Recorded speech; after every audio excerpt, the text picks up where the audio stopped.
Muy bien. El día de hoy nos toca hablar sobre los prediales. Antes de dar inicio a la clase es necesario señalar que se les ha enviado sus correos, se les ha distribuido el material, ¿no?, de la resolución ministerial 286 del 2015 del Ministerio de Vivienda, que aprueba los valores unitarios oficiales de edificación y valores unitarios a costo directo de algunas obras complementarias e instalaciones fijas y permanentes para Lima Metropolitana y la provincia constitucional de Callao, la costa, sierra y selva para el ejercicio fiscal 2016. Es decir, acá tenemos los valores, el por qué salen los montos cuando uno cobra los prediales, ¿no? Entonces, esta publicación ha salido el 30 de octubre del 2015 y aquí, como pueden observar, están los valores por metro cuadrado. Por ejemplo, podemos observar en la segunda hoja, por metro cuadrado de área techada, ¿no?, en la cual muchos dicen, pero ¿qué diferencia hay que el techo sea de concreto, solamente concreto? ¿Qué diferencia hay que el techo sea de ladrillo o sea de adobe, ¿no?, etcétera, ¿no? Entonces, bueno, esto hablando con respecto a las columnas o muros. Y si hablamos de los techos, por ejemplo, los costos, si un techo es de concreto, ¿no?, el costo es 277.84 por metro cuadrado. Y si hablamos de que ese techo es de madera, ¿no?, el costo es de 13.40 soles, ¿no? Imagínense la diferencia. Y así por el estilo va variando. Si fuese aligerado o losas de concreto armado, ¿no?, es 181. Si fuese de calamina metálica, de fibrocemento, generalmente utilizada por las industrias, ¿no?, estamos hablando de 95 soles, ¿no? Entonces, como pueden ver, y acá lo curioso, y una pregunta que hizo sus compañeros hace unas clases pasadas, habló sobre los pisos, ¿no? Nos decía, ¿y cuánto es el costo? Por ejemplo, yo quiero colocarle porcelanato, que es lo más caro. Hay un porcelanato, ¿no?, importado, ¿no? Acá el costo es de 245.37. Ahora, y lo curioso de esto de que muchos confunden y piensan que el mármol, ¿no?, que se encuentra en los edificios de alto costo, ¿no?, piensan que es más caro que el porcelanato, pero no es así. Y los montos difieren en gran cantidad. Por ejemplo, en caso de un porcelanato, el costo está entre 245.37 por metro cuadrado, a diferencia que el mármol nacional o reconstituido, ¿no?, para el parquet fino, ¿no?, está en el valor de 147.07, 147.07, es decir, casi menos de 100 soles, ¿no?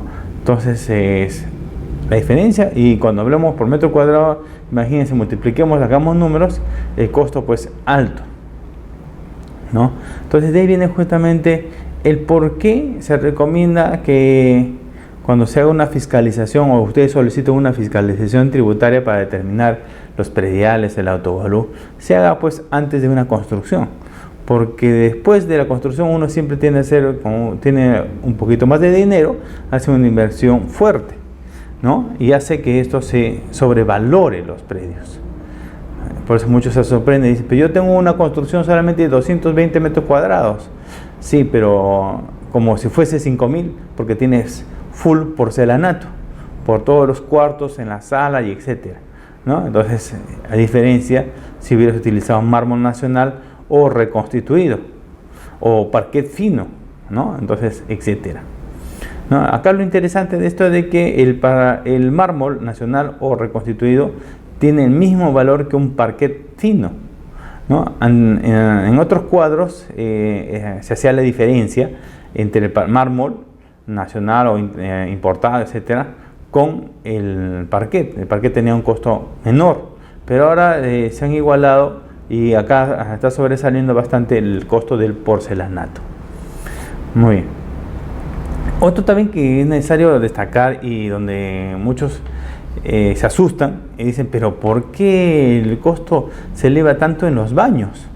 Acuérdense de que por necesidades fisiológicas uno para bastante en estos servicios higiénicos y muchos tienden a darle buenos acabados, como debe ser, toda la gente quiere vivir muy bien, pero es necesario también que sepan cuánto cuesta ese bañito, ¿no? Si hablamos de un mármol, ¿no? O un enchape fino, si quieren utilizar ese término, cuesta 90.30 soles por metro cuadrado, ¿no?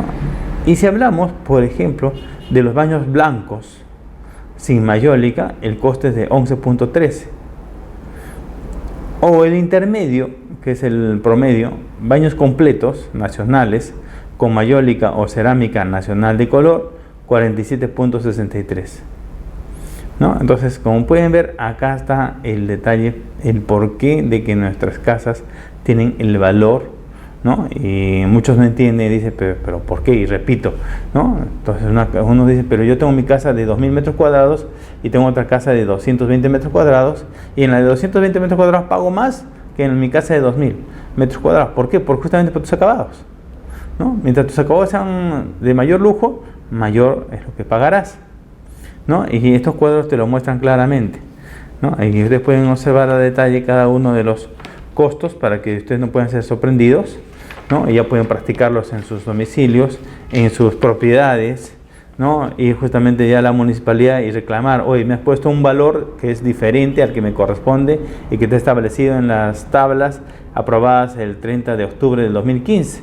Y acordémonos que estas tablas entran en vigencia para el año siguiente, ¿no? Entonces es por eso que es importante que conozcan, revisen este material que se les ha remitido, que ya lo tienen, para que puedan justamente verificar cómo es que trabaja el predial. Muy bien, haciendo esta introducción podemos ahora entrar a nuestro curso en sí, de lo que el día de hoy nos trata para conversar sobre todo el tema de predial, que es un punto importantísimo y que muchos a veces no lo tienen en cuenta, más que todo porque a veces se basa en el tema de los arbitrios, porque dicen, pero si bien es cierto, las municipalidades te brindan un servicio, que lo vamos a ver en la próxima sesión, el tema de los arbitrios, pero hay un tema importante, también son los prediales. Ok, nuevamente recapitulando, ¿cuál es la diferencia entre ambos?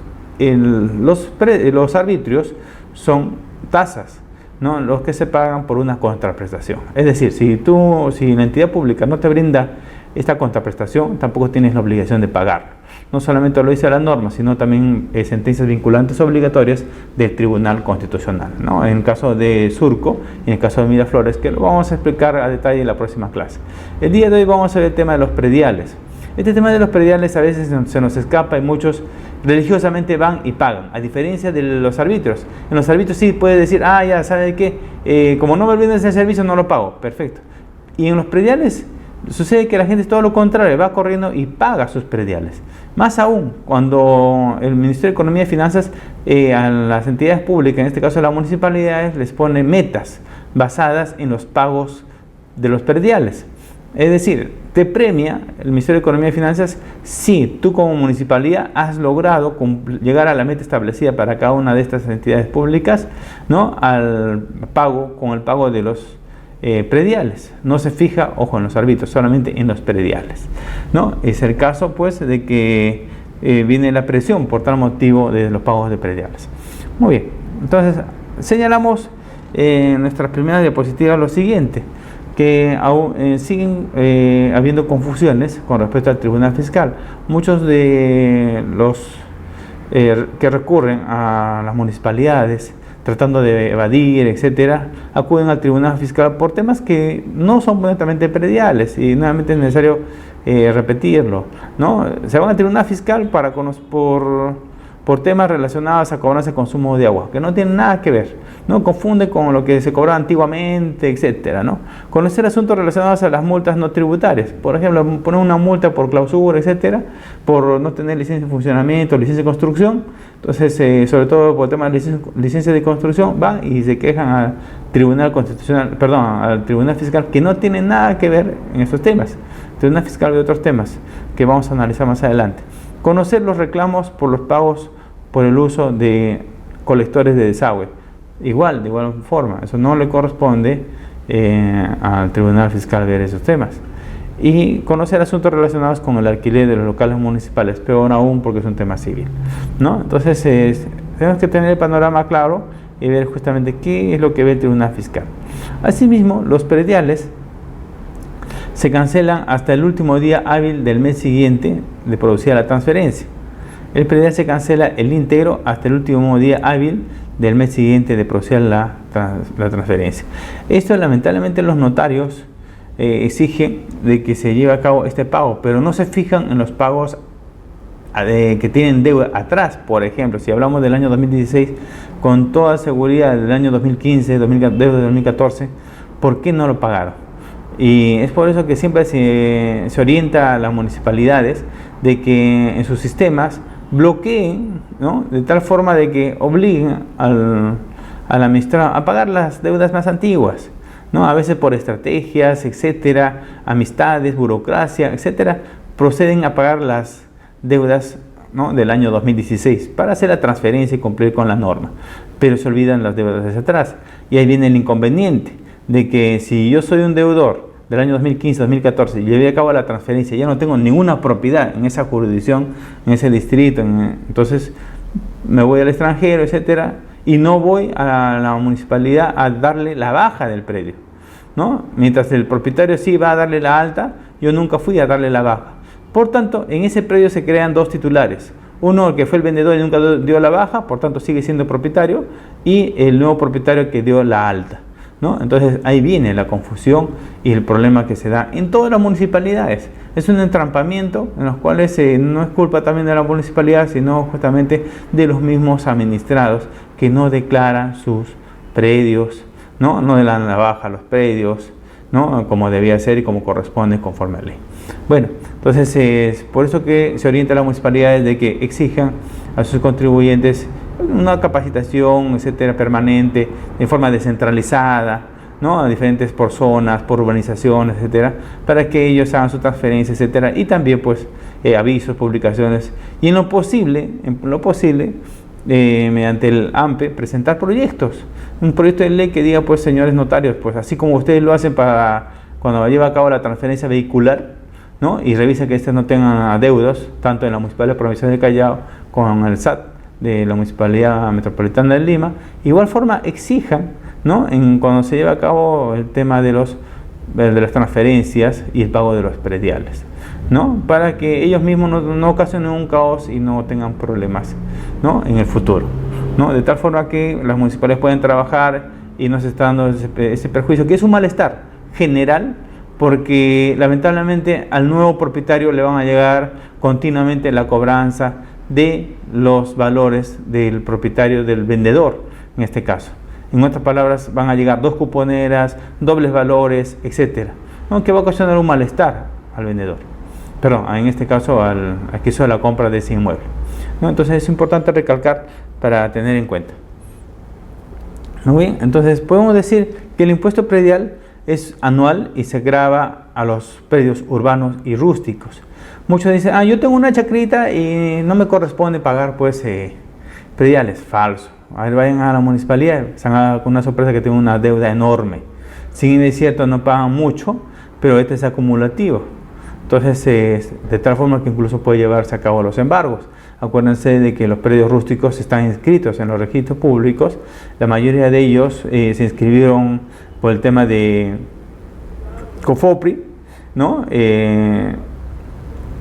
Y se inscribió en registros públicos, por tanto tienen una ficha, ¿no?, ficha catastral, emitida también por el Ministerio de Agricultura, etcétera, ¿no?, con unidades catastrales. O sea, está identificado el predio, por tanto es factible de ser embargado, ¿no? Entonces es importante de que revisen, vayan en este caso a las municipalidades y decirle, pues, oye, ¿qué predios tengo registrados?, etcétera, cuánto tengo que pagar, etcétera. No es mucho el monto, como ustedes saben, y hemos analizado al inicio de esta clase.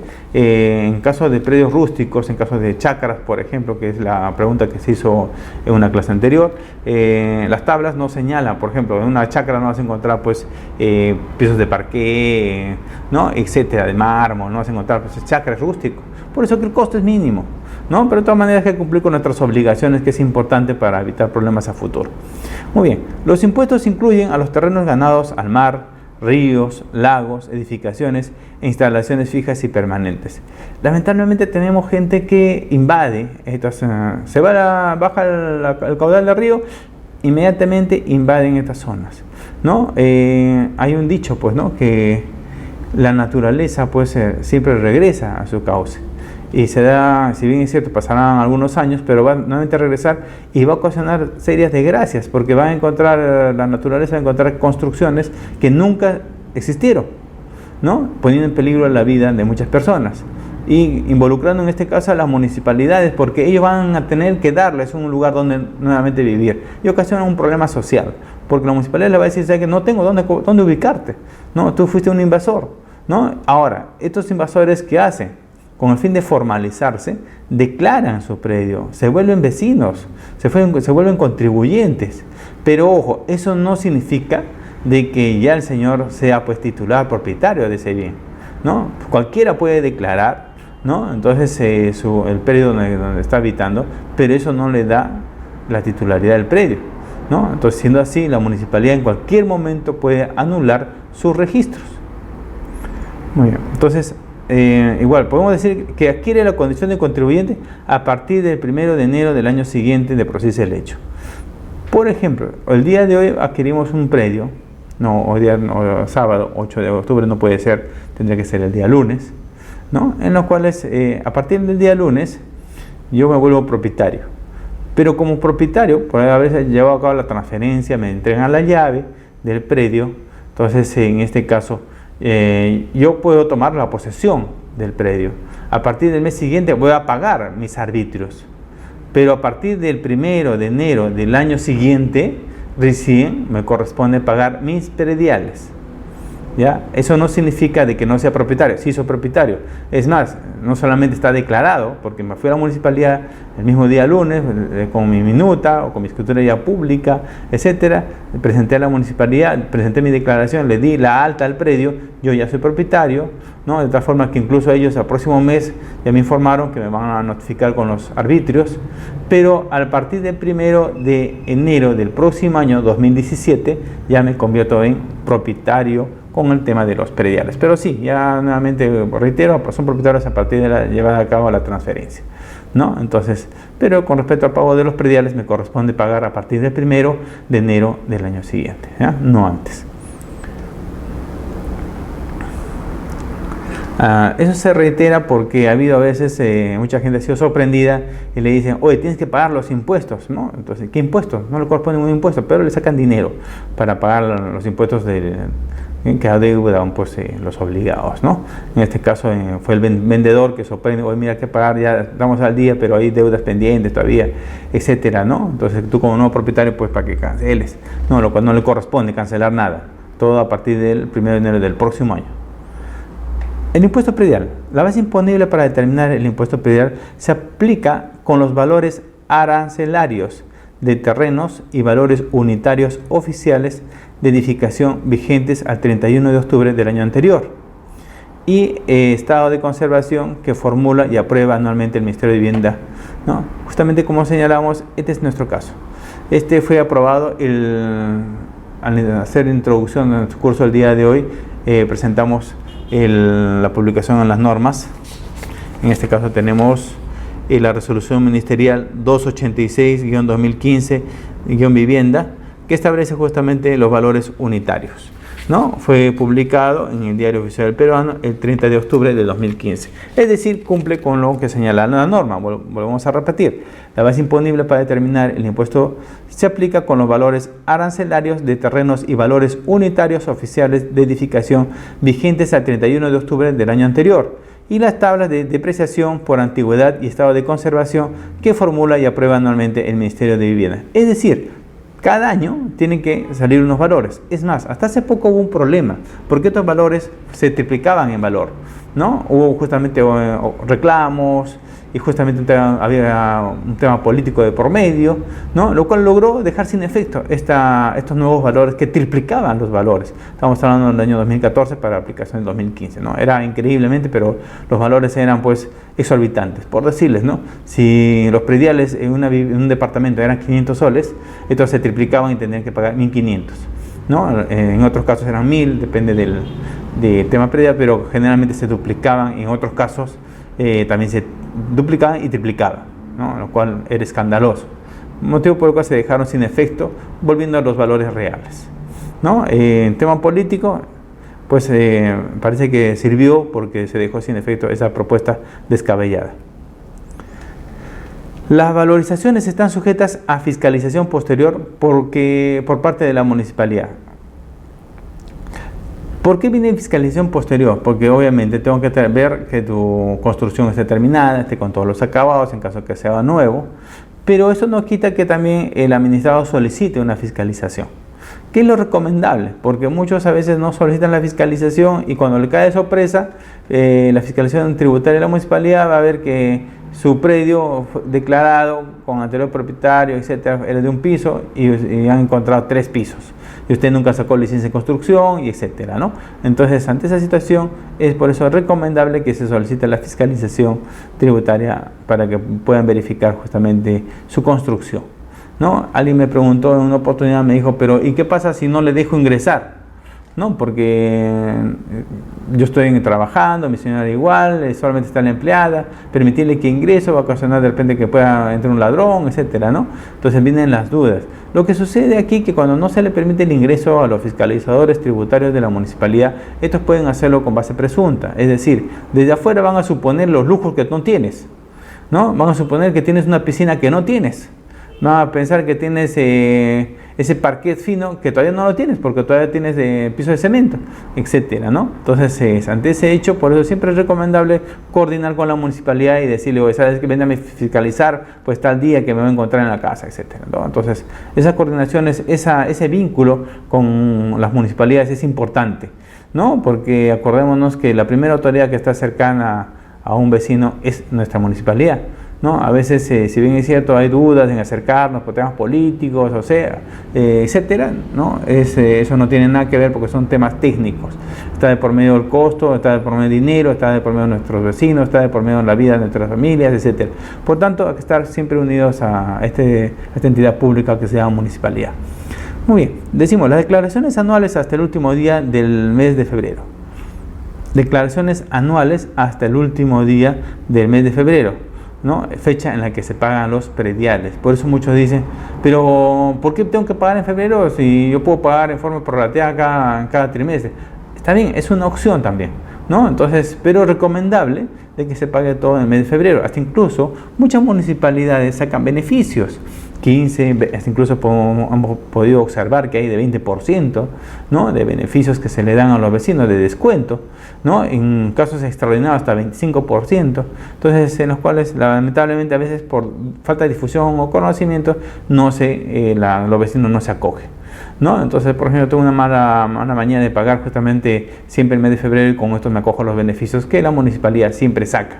Entonces, generalmente todas las municipalidades sacan beneficios para los que pagan puntualmente y adelantado, ¿no? Entonces, acogémonos, es recomendable acogernos a eso y no esperar una amnistía, porque hay otros que dicen, no, me espero a la amnistía, pero no saben que antes de la amnistía te puede caer un embargo costigo, ¿no? En los cuales tus obligaciones que eran 500 soles ahora son 1000 hasta 1500 por las cuotas y gastos. Entonces, para evitar esos inconvenientes, es conveniente primero, antes que todo, proceder al pago en forma puntual. El pago al contado hasta el último día hábil del mes de febrero de cada año. Perfecto, pagamos todo hasta el último día del mes de febrero, ¿no? Entonces, no lo puedo porque no tengo a veces dinero, no tengo toda la totalidad. Ah, perfecto, no hay ningún problema. Automáticamente te lo fraccionan en 4 trimestres, ¿no? Entonces, estamos hablando que a fines de mayo tienes que pagar, a más tardar a fines de mayo tienes que pagar la segunda cuota, porque la primera cuota ya fue en febrero, ¿no? La tercera cuota en agosto, fines de agosto, y la última a fines de noviembre, ¿no? Entonces tienes pago en febrero una, pago en mayo la otra, pago en agosto y pago en noviembre. Perfecto, entonces tienes tu fraccionamiento en 4 partes o en 4 trimestres, como desees, ¿no? Entonces, pero reitero de que es recomendable siempre pagar a la primera cuota con tus descuentos, ¿no? Predial con inflación. Algo peculiar sucedió, generalmente el tema de prediales es en línea recta, pero hubo unas fluctuaciones en la época de Alan García. No tiene nada que ver con temas políticos, pero nos sirve como ejemplo porque aquí se dio la superinflación, de tal modo de que si pagabas el día de hoy en primer trimestre 100 soles, para el siguiente pagabas 150 y al siguiente trimestre 200, y de tal forma de que había un desequilibrio, no solamente en la canasta familiar, sino también en las mismas municipalidades, que era un loquerío porque ellos no sabían qué cobrar, porque la inflación subía y los valores también, y los estándares cambiaban, Entonces las publicaciones no salían una vez al año, sino continuamente salían estas publicaciones señalando las nuevas tasas, que tenían que pagar el vecino. Entonces felizmente eso ya acabó y hace mucho tiempo que no lo vemos acá, pero se dio en algún momento. Esperemos nunca volver a esa época, que fue crucial. ¿Cómo se calcula el valor del impuesto predial? Es importante saber, porque todos dicen, pero ¿y cómo se calcula? ¿Cómo sacan los prediales? ¿Cómo saben que yo tengo que pagar 500 soles en prediales? Cuyos valores se determinan en órdenes de pago, que es lo que uno va y cumple con su obligación, se acerca a la municipalidad y cumple con su pago. Entonces decimos, el pago del impuesto predial toma como base la declaración jurada de autovalúo. Ahí viene justamente el costo del predial que presenta el contribuyente a registrar su propiedad: vivienda, oficina, local comercial, depósito, etc., ante la municipalidad. ¿Cómo se calcula el valor del impuesto predial? En esta declaración se indican las características físicas del predio. La declaración es un formato que te entrega la municipalidad, donde tú señalas justamente las características físicas del predio. Es más, la municipalidad ya tiene tus características. Entonces lo que tú vas a ir a ratificar, es más, allá te van a orientar, cómo llenar este formulario y etcétera, Vamos, para empezar, te dicen el área de terreno. El área de terreno, incluso hay en algunas situaciones, por metros más, metros menos no coinciden. Por eso es importante de que te ayude un servidor público de la municipalidad. Vemos el área de terreno, área construida, Acá viene lo importante: cuidado con las multas tributarias, porque a veces uno construye, dice, el alcalde es mi amigo, los regidores son mis amigos, etcétera. Pero no se olvidan que ellos son un tema político, son los que supervisan el cumplimiento de las normas, etcétera. Y otra cosa es la parte técnica. La parte técnica no va a tener compasión de ti cuando tú hagas una construcción y no hayas solicitado una licencia de construcción, Entonces, y acá van a verificar, van a decir, oye, la área de construcción, tú tienes 3 pisos, pero tu autorización hace 10 años solamente fue por un piso, nunca comunicaste estos 2, etcétera, y pueden ponerte una multa, hay que tener mucho cuidado. Otro tema son los acabados, Seguimos, en la declaración jurada van también los acabados, Acá tenemos los acabados, justamente para eso son los valores arancelarios. Instalaciones, la antigüedad del predio. Acá justamente con el tema de la antigüedad hablamos de la depreciación, que no se aplica. Algunos de mis estudiantes me preguntan, por ejemplo, me dicen, doctor, si sabemos que en los arbitrios, yo puedo demostrar que no recogen la basura, yo puedo demostrar de que no tengo áreas verdes y puedo solicitar que se me exonere del pago de los arbitrios, ¿cómo sería en el caso de los prediales? En el caso de los prediales es un poquito diferente, porque acá yo tengo que acreditarle a la municipalidad mediante una solicitud de que se lleve a cabo una fiscalización tributaria a mi predio y demostrarle que hay una depreciación por el tema del tiempo, por el tema del mantenimiento de la vivienda, etcétera, de que no tengo los lujos que supuestamente tiene, por tanto, y la antigüedad ante los años, mi construcción tiene 50 años, tiene construcción 80 años, por tanto no es como una construcción nueva. Acá sucede que tienen que llevarse a cabo una depreciación y bajarme los valores de los prediales, Y con lógica razón, la municipalidad va a verificar, va a mandar a sus inspectores, harán los informes correspondientes y se va a poder demostrar que sí, en verdad, esa propiedad, y ellos ya tienen esa información, sino van a verificar que efectivamente, esa propiedad es antigua. Por tanto, van a proceder a hacer los descuentos correspondientes, y así poder bajar los prediales, que son los montos más altos, A partir de estos datos se calcula el autovalúo tomando en cuenta los valores arancelarios de terrenos y precios unitarios de construcción, que son aprobados por cada año fiscal por el Ministerio de Vivienda y Construcción, que hemos visto acá. Además, se toman en cuenta las tablas fijadas por el Ministerio para la depreciación por antigüedad y estado de conservación, entre otros criterios, que también están fijadas en el material que se les ha entregado. Se calcula el valor del impuesto predial, ¿no?, de la siguiente forma. La declaración jurada para el autovalor se presenta solo una vez, salvo que haya modificaciones en las áreas del inmueble, se construya otro piso, etc. Fiscalizar que tanto se cumple en lo declarado dependerá de la efectividad o informalidad de cada gestión municipal, ¿no? Entonces se entiende de que cada gestión municipal tiene que llevar a cabo una fiscalización permanente, que generalmente no sucede, porque uno dirá, voy a fiscalizar una propiedad, pero no es cuestión de 1 minuto, ni de 5 minutos, ni de 10 minutos fiscalizar un predio. Tiene que ingresar al predio y tomar a detalle cada uno de cuántos muros tiene, cómo es la construcción, los techos tiene, cuántos pisos, cuántos servicios higiénicos, todo lo que sean las tablas que les he señalado al inicio de esta clase. Entonces, por lo menos, haciendo un cálculo, un grosso modo, y conociendo a los especialistas en la materia, ¿no?, estarán por lo menos unos 2, 3, a muchos a veces, depende también del predio. Si vamos a hacer una fiscalización de un departamento, no es igual que hacer una fiscalización de una propiedad de 3 o 4 niveles, etc. Entonces, mucho varía en el tema de la vivienda, ¿no? Entonces puede estar como 2 horas, como puede estar 4 horas, como puede estar 1 hora, etc., pero con un tiempo, ¿no?, que prácticamente en el día generalmente hacen 2 hasta 3 viviendas, ¿no?, porque tienen que verificar todo, ¿no? Entonces todo se llena en una tabla, una ficha, y esa información es la que se procesa para que pague sus prediales. ¿Sí? Entonces, ahora imagínense si hablamos de 2 o 3 predios diarios.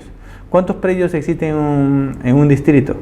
¿No? Entonces es inacabable, y eso tienen que hacerlo permanentemente. Generalmente a veces la municipalidad, por temas de recursos económicos, sobre todo en esta época, ¿no?, que la época de las vacas flacas, a partir de septiembre, octubre, noviembre, diciembre, ya comienzan a caer porque no hay ingresos, ¿no? Entonces ya no se hacen las fiscalizaciones que debían hacerse, ¿no? Solamente se dedican a las cobranzas coactivas y etcétera, ¿no? Pero sería recomendable que se impulse eso de tal forma de que los mismos administrados, los mismos vecinos soliciten una fiscalización tributaria y no tengan estos inconvenientes. Hay valores de mercado para terrenos y predios que ya están desfasados con la realidad. Sin embargo, no se han actualizado por ese tema, porque no hay una fiscalización tributaria, ¿no? Y por reiterar, no es por culpa justamente de la municipalidad, sino también es por culpa a veces de los administrados, que al no pagar nuestros tributos, etcétera, hace que la municipalidad no tenga los recursos. Pero sí es fácil, ¿no? Y lamentablemente no hay cultura tributaria todavía en nuestro país. Solamente se preocupan por los pagos a la SUNAT con T, SUNAT con D, pero se descuidan de las municipalidades, que también justamente tienen una obligación que es más, ustedes viven en esa casa. ¿Por qué si viven en esa casa, duermen en esa casa, no le dan la importancia de vida, ¿no? Entonces en su cabeza, claro, como la SUNAT te embarga, etcétera, te descuidas de la municipalidad, ¿no? Entonces no es así.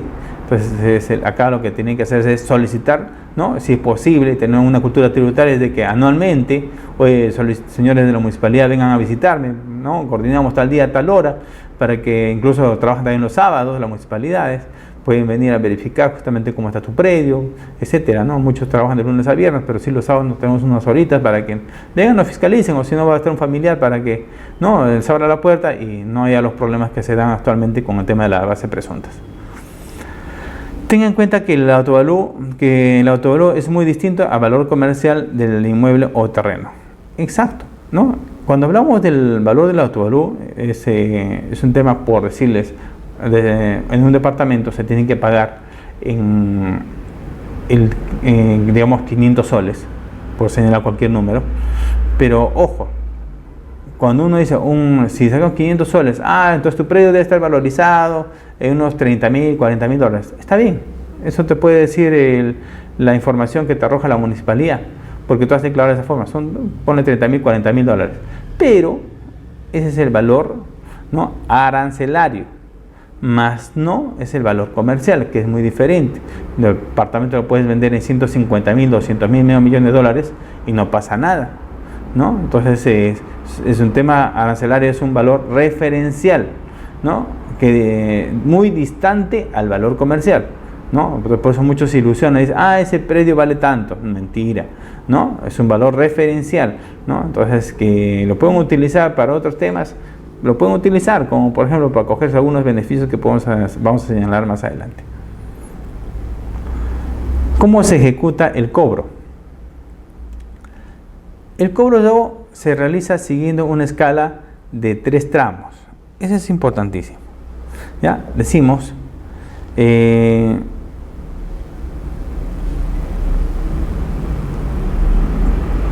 nuestro predio, por ejemplo, las 3 escalas se dividen en la primera, para que no se confunda.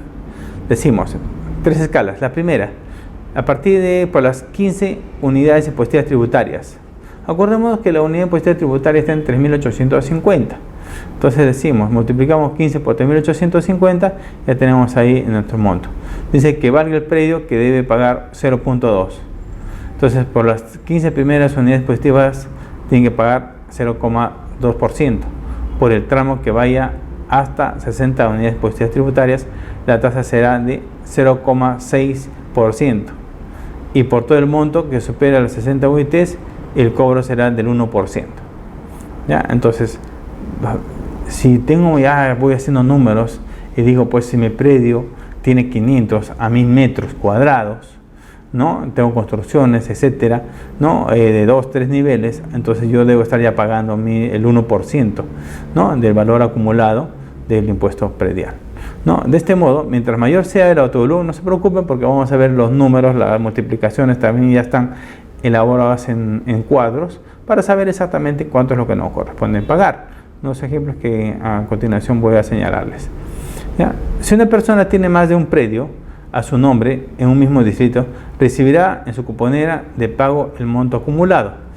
Es decir, yo tengo 3 o 4 o 5 viviendas, que se dé el caso, hay gente que le gusta vivir en un solo distrito, está bien, porque paga menos prediales, ese es otro detalle también importante, ¿no? Acordémonos que los distritos donde se paga mayor el monto de esos prediales son el caso de San Isidro, Miraflores, ¿no? La Molina, ¿no?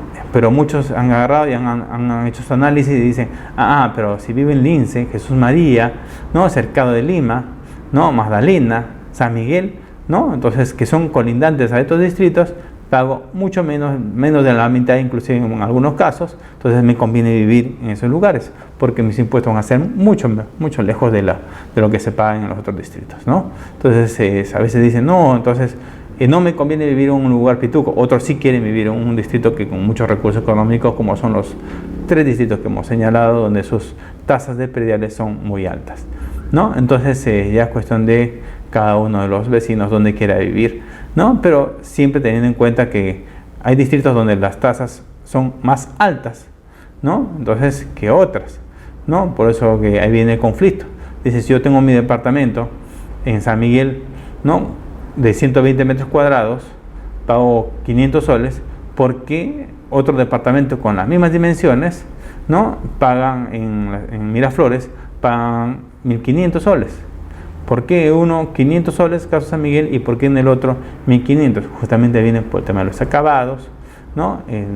Justamente las características de que debe reunir la zona, etcétera, ¿no? Entonces, eso es también, pero si hay unas tasas en las cuales, si las tasas son las mismas, ahí viene el detalle, ¿no? Justamente del tema de la fiscalización tributaria. ¿Por qué en uno es tan elevado el tema de los prediales como en otros? Si las tablas son únicas, ¿no? Entonces, por eso muchos se preguntan. Lo que sí podemos señalar que en tema de árbitros va a diferir, porque los servicios en un distrito como el que hemos señalado, ¿no?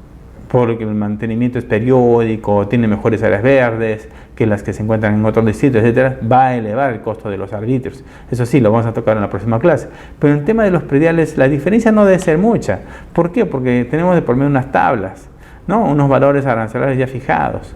Entonces, quizás sus incrementos sean por las fiscalizaciones periódicas, o quizás sea por un tema de estructuras que son nuevas, qué sé yo, que lo pueda encontrar, pero en realidad la diferencia no debe ser mucha, ¿no? La diferencia debe ser muy relativa para ambos distritos, porque tenemos unas tasas iguales que pagar, ¿no? Entonces estas tasas no dice que estas tasas sean para San Isidro únicamente o para San Miguel, ¿no? Sino es para todos por igual.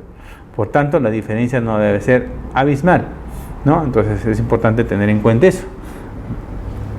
Entonces decimos, de repente por el costo, ¿no? Uno le pone por eso el valor, ¿no? Dicen, yo estoy en San Isidro, Miraflores o La Molina, le pago más o sea, la casa cuesta más, a diferencia que San Miguel y otros distritos aledaños, ¿no? Entonces ahí viene la diferencia.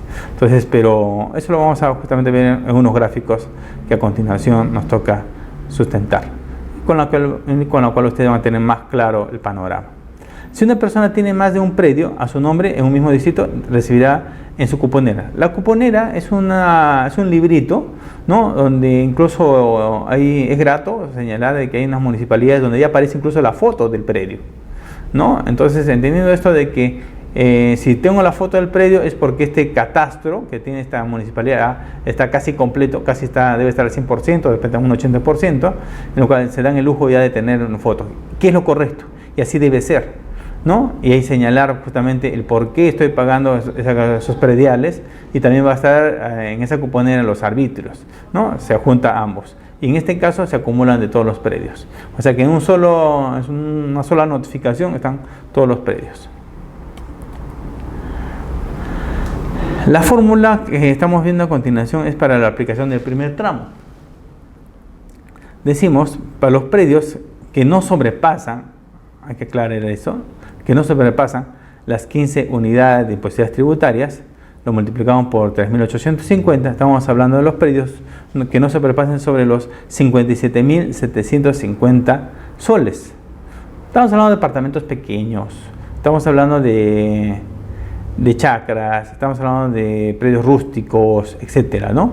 Entonces, en los cuales, por ejemplo, aquí nos corresponde pagar el monto de 115.5 nuevos soles, ¿no? Haciendo nuestra regla de 3 simple, ¿no? En las cuales, aplicando las tablas que hemos señalado, ¿no? Se coloca el valor del predio, ¿no? 57.750 por 0.2, que es lo que hemos señalado, que corresponde a este primer tramo. 0.2 nos da 11.550, y lo dividimos por 100, que es el porcentaje, y nos sale 115.5 nuevos soles, que es el valor que tenemos que pagar, ¿no? Anualmente en el predio. Segundo tramo. En el segundo tramo tenemos, ¿no? Hasta 60 unidades impositivas tributarias, ¿no? Acá en este caso se trata de 0,6%, ¿no? Es decir, ¿no? Si vamos del 15 UITs, que era el primer tramo, hasta 60 unidades de imposiciones tributarias, multiplicado por 3.850, tenemos que el predio debe estar en un promedio de 231.000 nuevos soles. Ahora, vamos a nuestra tabla y decimos 231.000, que es el costo del predio, por 0,6 nos da un total de 138.600, ¿no? Entre 100, ¿no? Tenemos que nuestro predio vamos a tener que pagar anualmente hasta 1.386 nuevos soles. Estamos hablando de topes máximos, ¿no? Entonces entonces ya tenemos la idea clara. 1.386, siempre y cuando tu predio no sobrepase los 231.000 nuevos soles, ¿no? Entonces de ahí viene el costo, doctor, que el valor es caro, pero más caro es el tercer tramo. El tercer tramo es para los predios que sobrepasan las 60 unidades impositivas tributarias, donde el pago será del 1%. En este caso, el departamento cuesta 500.000 soles, ¿no? Entonces, si pagamos 500.000 soles, estamos viendo de que el tercer tramo será multiplicado 500.000, ¿no? Menos 288.750, que es del segundo tramo, ¿no? Nos da 211.250, y eso lo multiplicamos por el 1%. Entonces, es decir, en el tercer tramo, cuando los predios sobrepasan los 500.000 nuevos soles, entonces estamos hablando de que acá tienen que pagar 2.112.5, ¿no? Entonces, alguien me preguntó, y por eso justamente se hizo la observación y se colocó en la diapositiva, ¿de dónde sale esos 288.750.000 que tengo que restarle al total del predio? Es el costo del primer tramo y del segundo tramo, eso dependiendo del valor del predio. Entonces sumamos el primer tramo con el segundo, nos da 280.750. Ojo que no son costos fijos, de repente el predio cuesta más, cuesta menos. No, estamos hablando justamente, como ejemplo se han lanzado algunos números. Entonces decimos que 288.750 se resta a los 500.000, ¿no?, soles, que es la base que tiene el predio más caro, ¿no?, y nos va a arrojar una tasa del 2.112. Ahora el predio puede valer 1.000.000 de soles, ¿no?, etcétera. Entonces igual se le resta 288.750, ¿no? El predio puede valer 5 millones de soles, igual se le resta los 2.800.750. Pero dependiendo justamente, ¿no?, del valor del predio, como estamos viendo, ¿no? Todo bien con base del valor del predio, ¿no? Entonces, muy bien. Entonces decimos de que en este caso, cuando el predio, como ejemplo hemos puesto de 500.000 soles, se tienen que pagar 2.112 soles. 0.5. Pero doctor, pero es mucha plata no, pero justamente se parte en 4 trimestres, ¿no? De tal forma de que, entonces 2.112 entre 4 ya tienen 500 y pico que pagar, ¿no?, trimestralmente, que en realidad también son montos fuertes. Muy bien, la suma de los 3 tramos es el impuesto a pagar. Decimos, el impuesto predial de mi departamento es de 3.614 al año, el mismo que puede dividirse en 4 partes, equivale a 903 trimestral, más intereses por la demora en pagar, ¿no? Acá tengo todo un análisis: primer tramo, segundo tramo y tercer tramo, total 3.000. Valor del predial: mientras mayor sea el autovalúo de la propiedad, más alto será el impuesto predial. Vamos a nuevamente repetir. Mientras mayor sea el autovalúo de la propiedad, más alto será el impuesto predial. Lógico, cuanto más alto tenga en lujos en mi departamento, como hemos visto en este ejemplo que hicimos al inicio de clase, ¿no? Hablamos del mármol, hablamos del porcelanato, ¿no? En caso, por ejemplo, de la primera línea, hablamos de que los muros tengan una armadura de cimentación y techo. Para el caso, ¿no?, no se considera valores de la columna. Bueno, acá estamos hablando de armadura y cimentación. Incluso cuando hablamos de los muros, esos muros ovalados, ¿no?, que nos gustan, nos encanta porque tienen una estructura, etcétera, son los más caros, ¿no? Muchos dicen, qué bonito el muro, pero no tienes en cuenta de que eso te va a costar también, ¿no? Por el caso de techos, lo que tengan cuando mayor contenido de concreto, etcétera, también tiene su costo, ¿no?, alto. Si hablamos de pisos, tenemos en cuenta el porcelanato, ¿no? Estamos hablando de montos más altos, reitero. Si hablamos de puertas y ventanas, muchos dicen, doctor, yo tengo pues mis puertas de caoba. Sí, de caoba, sí, pero ahora que vaya el fiscalizador te va a decir cuánto vas a pagar por el caoba y vas a ver que no te va a gustar tener la puerta que te gusta tanto, ¿no? Porque los montos que te van a cobrar es de 248.26 metros, perdón, 248.26 nuevos soles por tu puerta de caoba adicional, ¿no? Y etcétera. Entonces no es nada grato que te digan eso, ¿no? Entonces, pero es por eso que generalmente, es más, está prohibida el tema de la caoba, pero por ahí hay unos piratas que sí lo consiguen, dicen que sí está autorizado en estas personas que lo venden, pero bueno, ya sabes que te sale caro. De igual, si fuese de cedro, de igual manera, o pino, ¿no?, el costo se eleva. Si hablamos, por ejemplo, de revestimiento,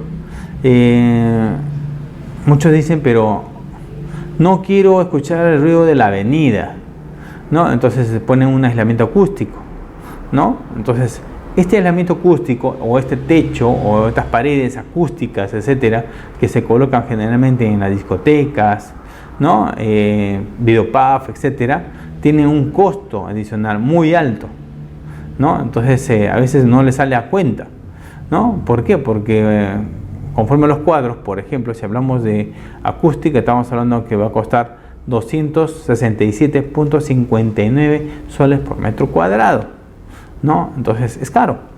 Entonces queremos venir tranquilos, sin ruidos, etcétera, tiene un costo adicional, ¿no? Entonces muchos dicen, pero ¿por qué? Etcétera, pero está establecido en las tablas, ¿no? Y estas son las tablas, reitero, que van a llevar a cabo o van a visitarte los fiscalizadores y te van a enseñar cuánto tienes que pagar por tu departamento con aislamiento acústico o tu negocio con aislamiento acústico. Si bien es cierto, a veces es necesario utilizarlo, generalmente por eso no se aplica usualmente en departamentos o en viviendas, sino se aplica para videopub o negocios que ocasionen ruidos, porque estos ruidos tienen límites máximos permisibles que están en tu marco legal, que si sobrepasas esos decibeles te ponen una multa, en este caso a la municipalidad, y por eso que tienen su aislamiento. Por eso es que pagan montos altos. Por eso muchos dicen, el local comercial, mi casa, ¿no? Es de 5 pisos, yo solamente alquilo el segundo, lo volvemos comercial, ¿no? Si tú pagabas 500 soles por los 4 pisos, ¿no? Con que tengas el local comercial en el segundo piso, ¿no? Por eso es recomendable independizarlo, solamente que sea local comercial en el segundo piso, para que tu inquilino solamente pague ese costo, porque es alto. Imagínate la diferencia. Ok, repitamos el ejemplo. Si tienes una casa de 4 pisos, ¿ya? El valor de los 4 niveles, pongamos cualquier número, es de 1000 soles trimestrales por los 4 niveles.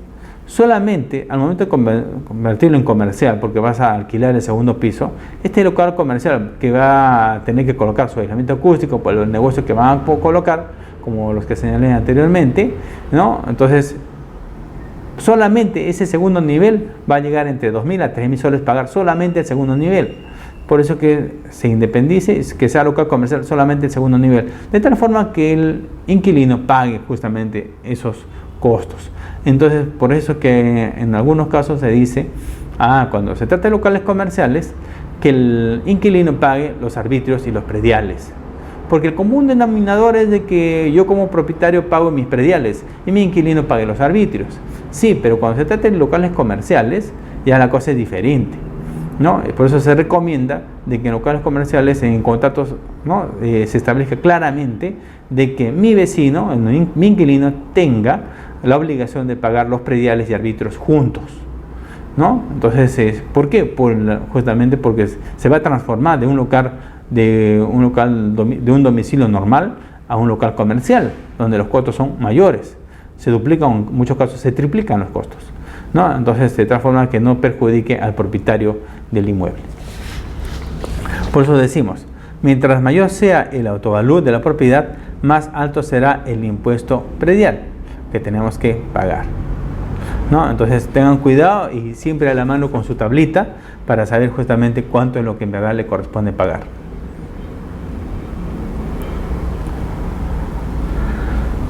¿Cómo se determina el valor de los predios?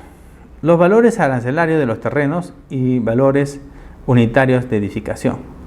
El segundo párrafo del artículo 11 de la Ley de Tributación Municipal, ¿no? El decreto legislativo 776 indica que a efectos de determinar el valor de los predios se aplicará a los valores arancelarios y valores unitarios oficiales de edificación vigentes al 31 de octubre del año anterior y las tablas de depreciación por antigüedad y estado de conservación que formula y aprueba anualmente el Ministerio de Vivienda y Construcción y Saneamiento mediante resolución ministerial, ¿no? Entonces justamente ya la misma norma, ¿no? 7766, incluso modificada con el decreto legislativo 972, ¿no? Señala en su artículo 9, ¿no? Justamente lo que estamos conversando en reiteradas oportunidades sobre los cuadros, ¿no? Que determinan el valor de los predios. Los valores arancelarios. Los valores arancelarios de los terrenos constituyen el valor asignado por calle, jirón, avenida, pasaje o zona de una determinada jurisdicción. Siempre es inferior al valor comercial donde se encuentra ubicada la vía. Como conversamos inicialmente, se decía, pues se dice claramente de que estos valores arancelarios van a ser referenciales, van a ser muy bajos, ¿no? Entonces, por decirte, ¿no? Estamos en San Isidro, donde el valor arancelario nos puede decir de este tercer nivel puede ser de 500 soles, pero el valor comercial, ¿no? Nos va a decir, no, ¿sabes qué? Este departamento, este inmueble de tercer nivel, ¿no? ¿Sabes qué? Puede estar $50.000 como valor. Estamos convirtiendo a dólares cuando en verdad es en soles. $50.000 como valor arancelario, pero su valor, ¿no? Puede ser de $500.000 por la ubicación, etcétera. O sea, es un tema referencial, ¿no? Entonces, a eso vamos. La manera de poder identificar el valor del terreno es multiplicando el área del terreno por el valor arancelario. Vuelvo a reiterar. La manera de poder identificar el valor del terreno es multiplicando el área del terreno por el valor arancelario, ¿no? Es por eso que en cada distrito los valores cambian, no son los mismos. Ya, en este sentido, si en una determinada vía el valor arancelario de la calle es de 96 soles por metro cuadrado y el área es de 360 metros cuadrados, el valor del terreno sería calculado así: arancel por metraje es igual al valor del terreno. Si reemplazamos los datos, observamos que el resultado se calcula de la siguiente manera. Estamos hablando de 96, que es el metro cuadrado, por 360 metros cuadrados, que es la dimensión de la propiedad. Se obtiene la suma de 34.560, ¿no?, soles, que es el valor arancelario de un predio. O sea que sí, barato, pues sí se puede pagar, pero es arancelario. Si tú vas a comprar ese terreno, no te va a valer así, sino muchas veces más. ¿Qué constituye el valor del terreno para efectos impositivos del impuesto predial? Muy bien, entonces, es decir, en otras palabras, el valor arancelario nos sirve para determinar el valor de los prediales, ¿no? Tenemos como referencia el valor de los prediales. Entonces, no entra para los arbitrios, no entra para nada, solo única y exclusivamente para prediales. Valores unitarios oficiales de edificación. Los valores unitarios oficiales de edificación se deben aprobar a más tardar el 31 de octubre del año anterior al que se aplicará el impuesto predial. Para nuestra aplicación consideraremos el año 2016 como aquel en el cual debamos efectuar el cálculo, por lo que los valores que regirán en el año 2016 deberán aprobarse a más tardar el 31 de octubre del 2015. Entonces, es por eso que acá están los valores unitarios de edificación que deben aprobarse el 31 de octubre del 2015, para que se puedan aplicar al año siguiente. Los valores indicados en el párrafo anterior contienen los siguientes elementos plenamente identificables. Acá este tema es importantísimo porque acá vamos a identificar claramente el tema de los prediales. Por ejemplo, decimos, los valores indicados contienen los siguientes elementos. ¿Cuáles son los elementos que identificamos generalmente en un tema de prediales? Muros y columnas y techos. Muros, columnas y techos, ¿no?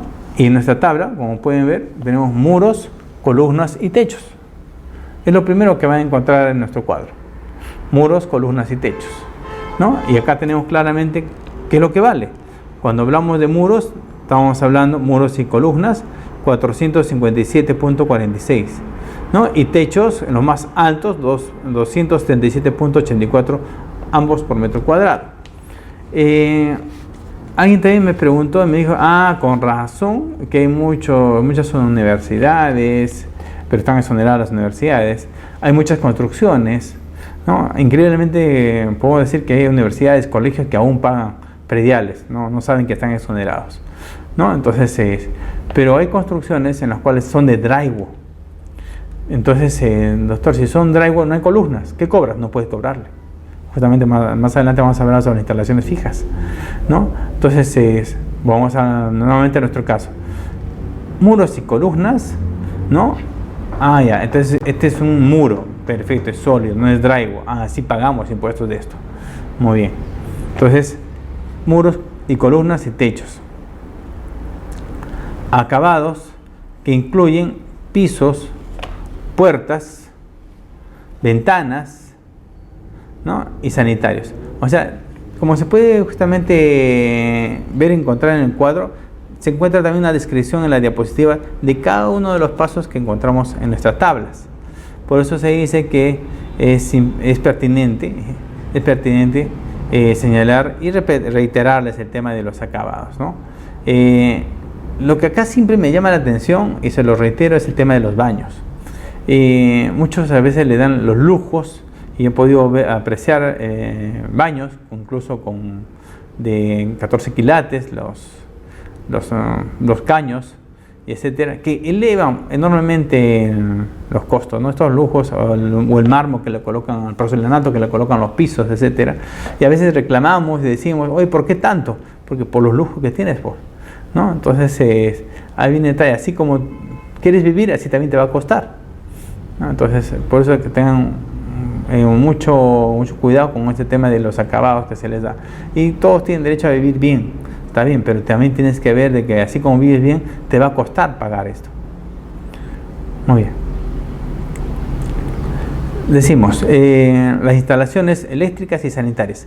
Es pertinente indicar que en el caso de edificios, a partir del 5º piso, se debe aumentar el valor por metro cuadrado.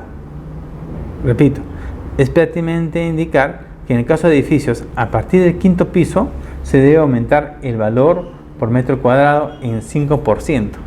Ahora me entiende por qué, ¿no? Alguien increíblemente dice, no, yo quiero vivir en el último piso, o sea, en el piso 12 o en el piso 15.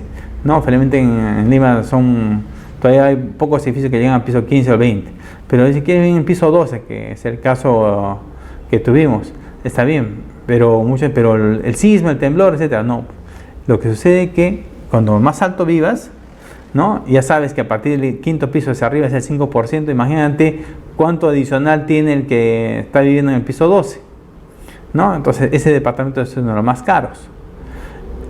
En algunos casos, increíblemente, el último piso va a valer más barato. ¿Por qué? Porque últimamente hubo unos temblores, justo en esas épocas en las que estamos hablando, se dio unos temblores, en lo que la gente no quería vivir en zonas altas, ¿no? Pero lo usual es de que cuanto más alto estés, más caro, ¿no? Por el paisaje, etcétera. Pero no es eso, es por el tema de los prediales, ¿no? Muchos dicen, vivo en el piso 12 y pago por un montón de plata más, ¿no? Pero es por el paisaje que tengo, puedo ver toda la ciudad, ¿no? Es a kilómetros y kilómetros, el clima es diferente, que es cierto, ¿no? Es cierto.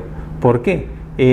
Acordémonos de que vivimos en Lima, el clima es húmedo, las partículas de suspensión no van a pasar del 7º nivel, las partículas caen, ¿no? Por tanto, los que están al piso 12 están respirando aire puro, si vale el término, ¿no? Entonces la situación es diferente. Pero también el costo de los prediales son altos, porque, puedo reiterar, se incrementa el 5% por cada uno de los niveles a partir del 5º piso. Ahora, muchos entenderán por qué en muchas viviendas no pasan del 5º piso, ¿no? Entonces, 5 pisos por todo sitio. Y se preguntan, ¿pero por qué? Por el tema de ascensor, por el tema de presión de agua, etcétera. Pero más aún por el tema del costo del porcentaje en los prediales. ¿Con qué criterios se establecen los valores unitarios? El Ministerio utiliza una serie de herramientas técnicas para cálculos. Entre ellas, por ejemplo, está el hecho de que hay metros cuadrados construidos que el año pasado. Decimos, el Ministerio utiliza una serie de herramientas técnicas para sus cálculos. Lo que tenemos acá. Ojo, que el Ministerio no va a medir tu predio, no va a ver el tema de los prediales de tu predio, no, quien va a ir es la municipalidad, solamente para elaborar de los cuadros. Entre ellas, por ejemplo, está el hecho de que hay más metros cuadrados construidos que el año pasado. Es así, generalmente uno quiere vivir mejor y construye un piso más o medio piso más, etcétera, ¿no? Entonces, otro aspecto es de los materiales de construcción. Por eso que muchos están en los últimos niveles y alguien me dice el caso, doctor, ya, perfecto, ya tengo mis 5 niveles, pero le estoy construyendo un 6º nivel, pero con drywall. ¿Ya? Este sexto nivel hecho de Draigo te va a ayudar bastante porque vas a tener otra oficina más, etcétera. Y lo simpático de esto es de que no vas a pagar adicionales de prediales a la municipalidad, porque es una construcción que no es fija, que vamos a verlo en las próximas diapositivas, ¿no? Entonces, por eso dice el término, ¿no? Vas a pagar de acuerdo a los materiales de construcción utilizados. Los cuadros donde aparecen los valores se aprueban para la costa, la sierra, la selva, etcétera, los que aparecen en este valor, ¿no? En estos cuadros. El valor unitario por metro cuadrado para una edificación determinada se obtiene sumando los valores seleccionados de cada una de las columnas del cuadro, de acuerdo a sus características predominantes. Luego de obtener la suma de las columnas, se multiplica dicho valor por el metraje del área construida. Doctor, entonces, por eso que muchos dicen, la importancia, no solamente es importante el tema de las columnas para la construcción, cimentación de las construcciones que hagas, sino también por el tema del valor que vas a pagar por ellos. Entonces repetimos, el valor unitario por metro cuadrado para una edificación determinada se obtiene sumando los valores seleccionados de cada una de las columnas del cuadro de acuerdo a sus características predominantes. Cada columna justamente tiene la siguiente clasificación. Por ejemplo, hablamos de estructuras. De estructuras tenemos muros y columnas y techos. ¿Ya? Como estructuras, muros y columnas y techos. Columna 1 y columna 2. Cuando hablamos de acabados, hablamos del nivel 3, pisos, nivel 4, puertas y ventanas, nivel 5, revestimientos, y el nivel 6, baños, ¿no? Entonces, aparte está el tema de instalaciones sanitarias, eléctricas, etcétera, ¿no? Por eso muchos agarran y dicen, y yo a esto le coloco una piscina, ya sabes, ¿no? Con lo que te va a costar una piscina, pues, en los prediales, ¿no? Es carísimo, ¿no? Entonces, ahí viene el tema. Luego de obtener la suma de las columnas, o sea, vamos a hacer la descripción de un predio, vamos a ver los muros, las columnas, los techos, ¿no? Vamos a ver el tema de los pisos, ¿no? Vamos a tener las puertas y ventanas y revestimientos y baños. Sumamos todo eso, todo lo que está en cada una de las columnas, nos dice que vamos a tener acá, una vez sumados los valores en cada una de las columnas del cuadro, luego se obtiene la suma se multiplica dicho valor por el metraje. ¿Cuánto es el metraje que tenemos? ¿No? Y ese es el valor que estamos buscando, ¿no? Luego de obtener la suma de las columnas, se multiplica dicho valor por el metraje del área construida, ¿no? Y así obtenemos los valores unitarios. Entonces hay que tener mucho cuidado con el tema particularmente el tema de los muros ovalados, que son los que tienen bastante precio. Las tablas de depreciación por antigüedad y estado de conservación consideran dos puntos clave para poder valorizar la depreciación de la parte construida de un predio. Nos referimos a nuevamente regresamos al caso que se propuso. Si yo en arbitrios puedo solicitar el descuento, la exoneración, porque no me prestan el servicio en tema de arbitrios, en el prediales yo puedo hacer también lo mismo, pero alegando que la antigüedad del predio, ¿no? Antigüedad acabada, sobre todo el tema de antigüedad. Por ejemplo, acá tenemos las tablas de depreciación por antigüedad y estado de conservación, ¿no? Depreciación por antigüedad y estado de conservación. Consideran dos puntos clave para poder valorizar la depreciación de la parte construida de un predio. O sea, me está diciendo, esto incluso automáticamente lo tienen que hacer las municipalidades, que generalmente no lo hacen.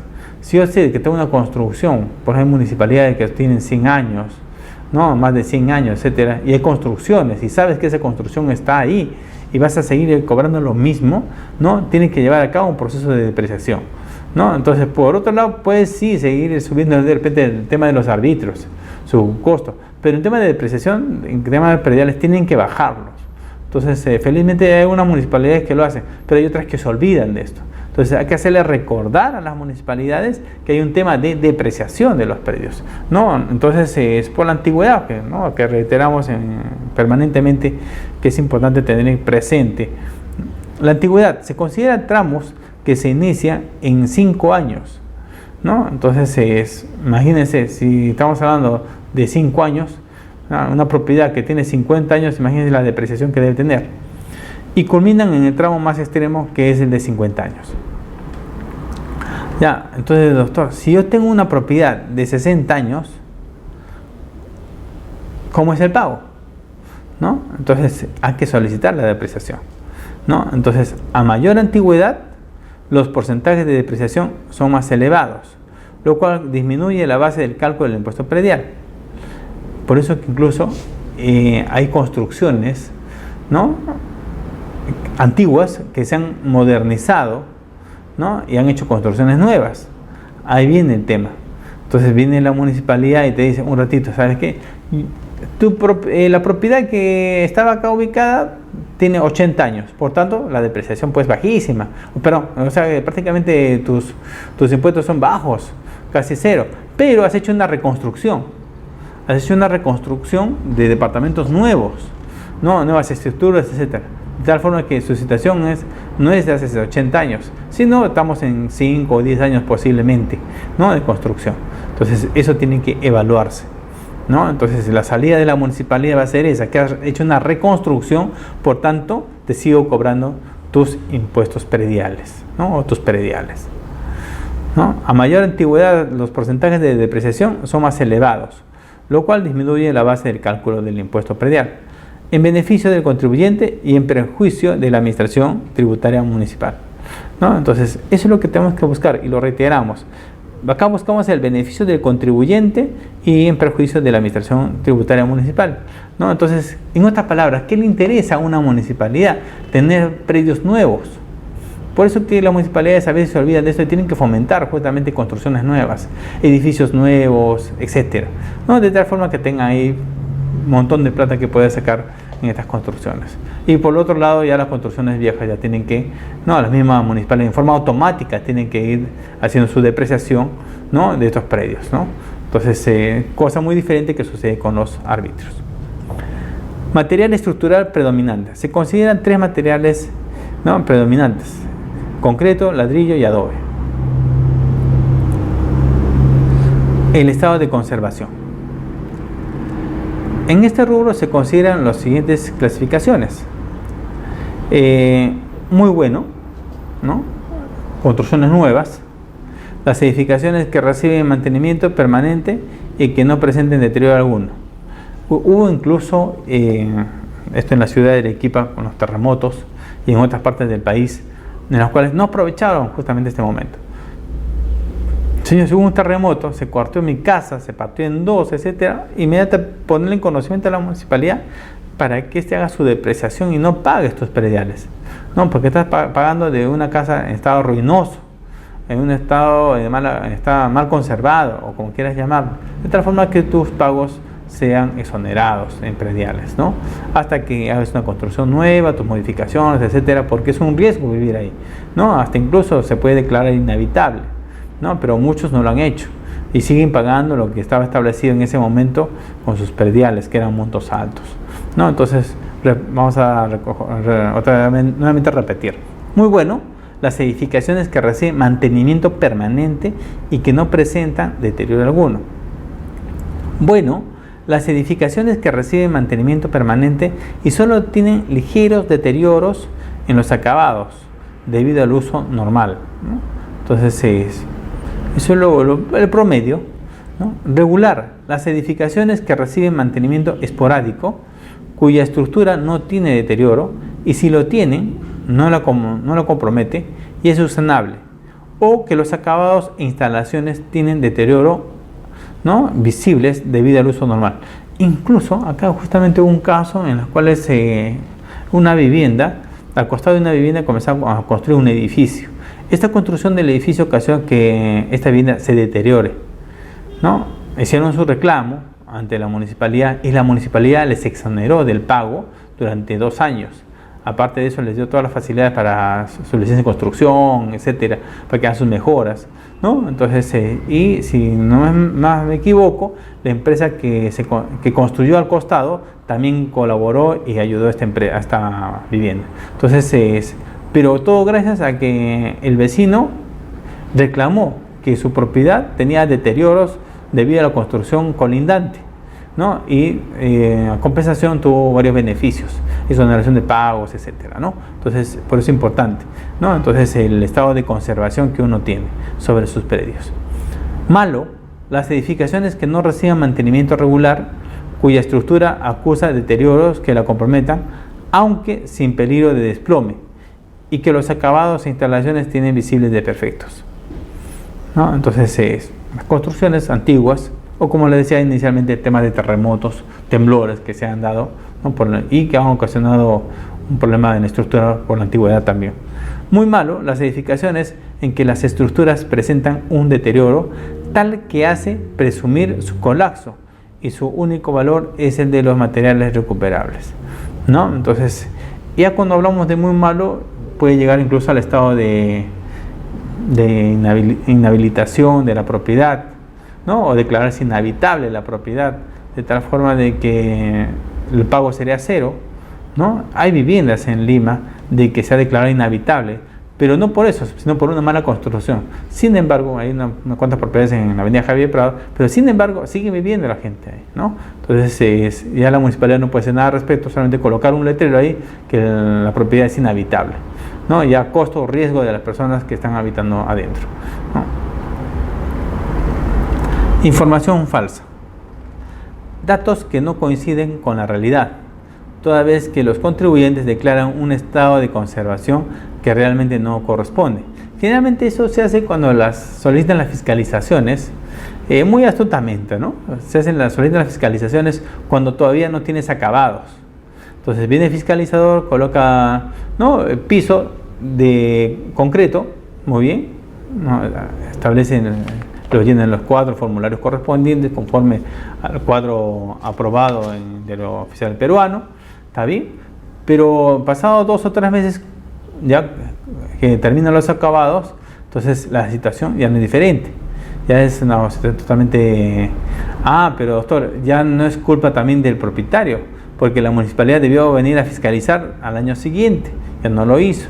Por tanto, los valores que se llevaron a cabo antes de la instalación de los acabados quedan de esa forma, ¿no? Por eso es que se recomienda a las municipalidades que hagan una fiscalización tributaria permanente, ¿no? De tal forma que puedan actualizar los valores de las propiedades. Muy bien. Los contribuyentes declaran un estado de conservación que realmente no les corresponde, es cierto. Ello con la finalidad de poder utilizar un porcentaje mayor de depreciación en detrimento del pago correcto del impuesto predial.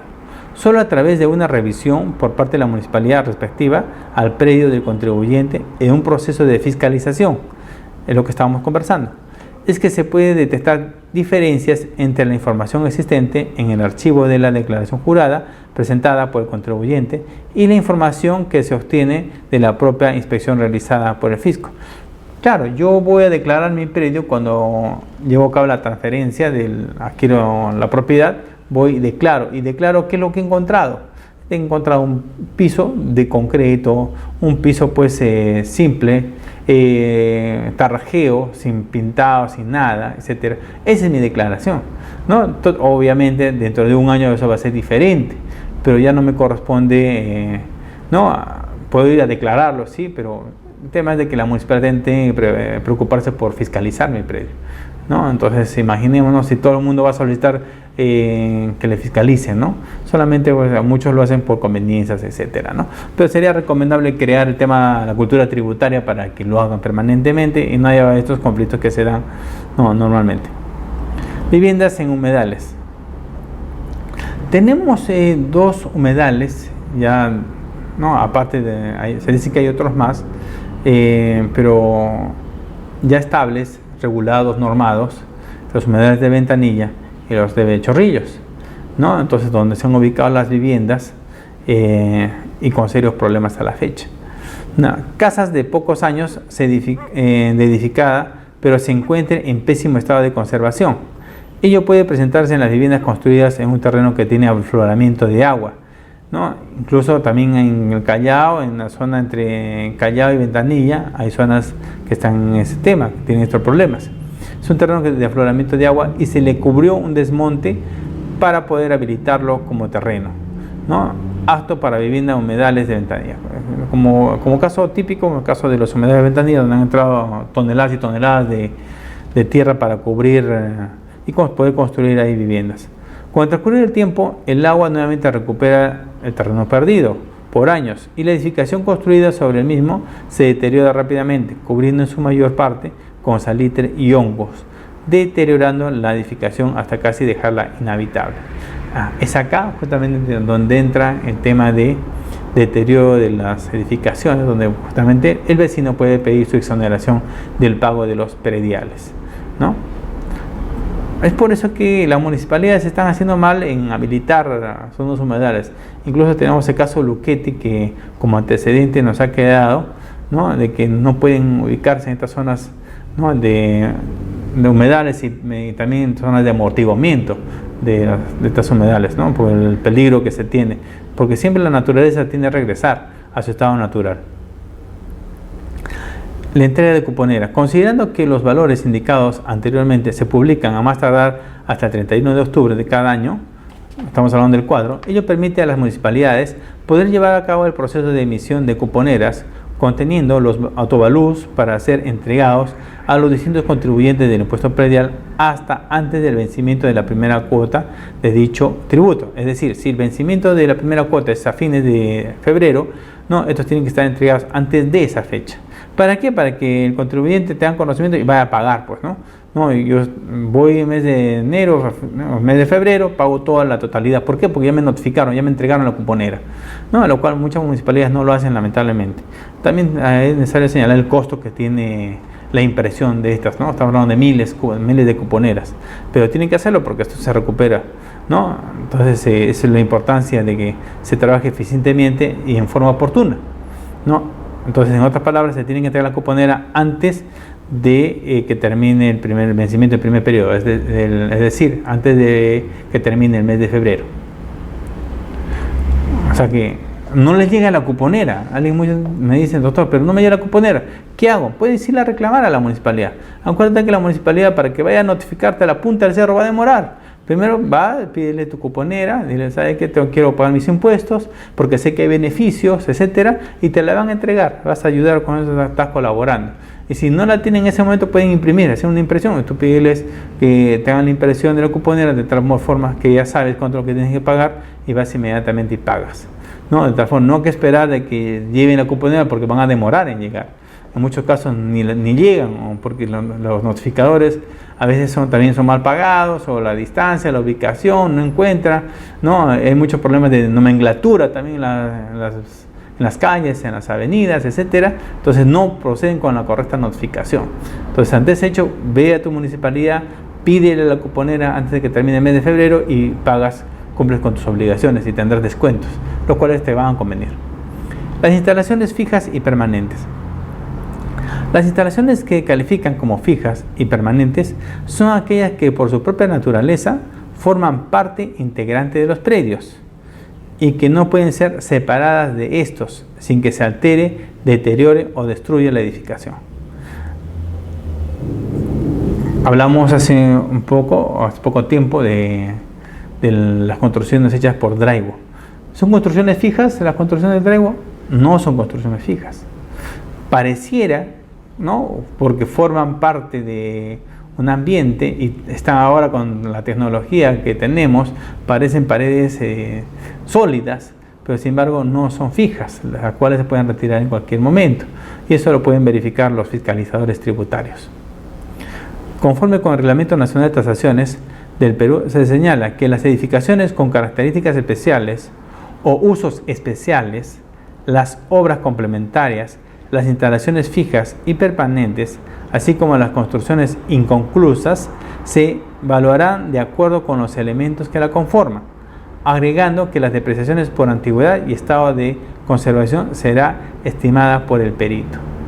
¿Ya? Entonces, generalmente es lo que hemos podido observar en las municipalidades, en la mayor cantidad de municipalidades, ya están tomando serio el trabajo de los prediales y envían arquitectos, envían ingenieros, ¿no? Especialistas, algunos de ellos peritos, registrados también en el registro de peritos del Poder Judicial, etcétera, que van y te hacen una adecuada tasación, una adecuada verificación de los predios, ¿no? Entonces ellos inmediatamente identifican cuándo es una construcción fija y cuándo es una construcción permanente.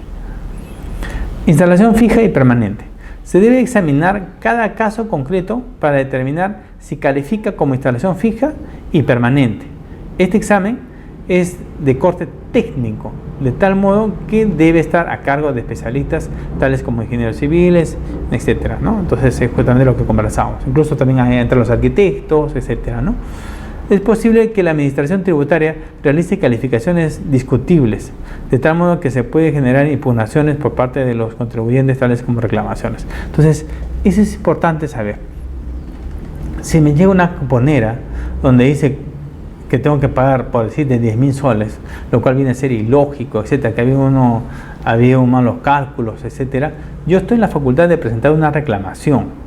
¿Ya? Generalmente la población, nuestros vecinos están mal acostumbrados, ¿no? Entonces, uno, que no pagan por una cultura tributaria; dos, de que no van a la municipalidad a preocuparse de cuánto está su predio, porque le notificaron ese monto, etcétera, ¿no? Entonces, solamente se acercan cuando les llega una notificación coactiva, o cuando les embargan las cuentas, recién se acuerdan ahí de pagar sus impuestos, o cuando hay una amnistía, ¿no? Entonces eso no debe llevarse a cabo, pues. Entonces aquí demostramos de que es nula o casi nula la cultura tributaria en temas de los prediales, ¿no? Entonces es por eso que es recomendable, si yo no estoy de acuerdo, entonces presento mi impugnación, en este caso la reclamación, que se hace en el término de 20 días hábiles después de haber tomado conocimiento. Obviamente, tomo conocimiento de que estos valores son injustos, son ilegales, reclamo, pues, ¿no? Entonces me declaran infundado mi reclamo, me voy al tribunal fiscal con grado de apelación, ¿no? Y el tribunal fiscal va a evaluar que efectivamente tienen la razón, pues, ¿no? Entonces es que están cometiendo serios abusos, etcétera, ¿no? Entonces, pero tenemos que reclamar, no nos quedemos tranquilos, ¿no? Entonces, y la gente ya reclama ya cuando está en la fase coactiva, pero en la fase coactiva solamente cabe suspensiones, no cabe ningún tipo de reclamación. Torres de antena. Si una torre de antena califica o no como instalación fija y permanente, es una conclusión que se debe encontrar sustentada en cierto informe pericial, elaborado a petición del contribuyente o por iniciativa de la Administración Tributaria, cuando realiza una fiscalización. Este temperamento ha sido recogido por la resolución del Tribunal Fiscal, ¿no? 173-2-2006 del 12 de enero de 2006, que precisa que en relación con los cercos perimétricos y antenas se debe realizar un estudio pericial individualizado para determinar si estos elementos cumplen con la definición de la ley tributaria sobre instalaciones fijas y permanentes, ¿no? Entonces ¿y qué nos dicen? Que estas torres de antena, en resumen, son permanentes. Ahora, es por eso que los inquilinos o los propietarios que alquilan los lugares donde se ubican las antenas, hacen su negocio, porque les cobran grandes cantidades de dinero, porque acuérdense que estas antenas son de empresas transnacionales, telecomunicaciones, etcétera. Bueno, que está en duda el tema de las ondas electromagnéticas que dañan la salud, etcétera, ¿no? Ya, bueno, el Tribunal Constitucional se pronunció una vez al respecto, que dijo que sí afectan, ante la duda, afectan a la salud, y otras jurisprudencias dijo que no, etcétera. Bueno, es largo debate. Pero en nuestro tema, sí, estas antenas son fijas, ¿no? Porque están pegadas, pues, están soldadas en la construcción, ¿no? A diferencia de que el drago puede sacarlo en cualquier momento, ¿sí? Pero también la antena puede sacarlo, bueno, no es retirarla, sino es desmantelar la antena. Pero ya esta sentencia, esta resolución del Tribunal Fiscal nos dice que sí son fijas. Las instalaciones fijas y permanentes serán valorizadas por el contribuyente. El tercer párrafo del artículo 11 de la Ley de Tributación Municipal indica que en el caso las instalaciones fijas y permanentes serán valorizadas por el contribuyente de acuerdo a la metodología aprobada en el reglamento y considerando una depreciación, ¿no?, de acuerdo a su antigüedad y estado de conservación. Dicha valorización está sujeta a fiscalización posterior por parte de la municipalidad. Acá la municipalidad, en cumplimiento de los principios de derecho administrativo, tienen el principio de fiscalización posterior. Entonces, en cualquier momento pueden irte a fiscalizar, ¿no? Entonces, ellos incluso no te van a pedir permiso en forma inopinada te van a visitar. Funcionalidad de las instalaciones fijas y permanentes. Las instalaciones fijas y permanentes sí deben ser valorizadas para poder incorporarlas en el cálculo del autovalúo. Uno de los elementos que también debe tomarse en cuenta para poder calificar a una instalación fija y permanente es la funcionalidad de la misma. En este caso, la antena de emisiones, ¿no?, es funcional porque es de telecomunicaciones, cumple una función específica, ¿no? Entonces, pero otros me dicen, doctor, pero también las instalaciones de drywall también son soldadas, son etcétera. Está bien, pero no cumple una función, porque si yo retiro la pared de drywall no pasa nada. En cambio, si yo retiro la antena de telecomunicaciones o de comunicaciones, vas a dejar sin servicio a mucha gente, y etcétera, ¿no? La figura es diferente, ¿no? Para hacer una comparación de una instalación fija con una instalación permanente. Un ejemplo es un equipo de bombeo de agua en un edificio residencial, ¿no?, el cual es utilizado para poder llevar el agua a los pisos superiores desde la cisterna que se encuentra bajo el nivel del primer piso. Ello califica como una instalación fija y permanente, habida cuenta que si no se contara con dicho equipo, simplemente no habría posibilidad de habilitar el servicio de agua en los pisos superiores. ¿Ya? En otras palabras, lo mismo que en la antena, ¿no? Esta bomba de agua tiene una función específica que nos da el líquido de elemento para que puedan, ¿no?, consumir los vecinos. Si no existiese, entonces es por eso que también se paga por ese servicio.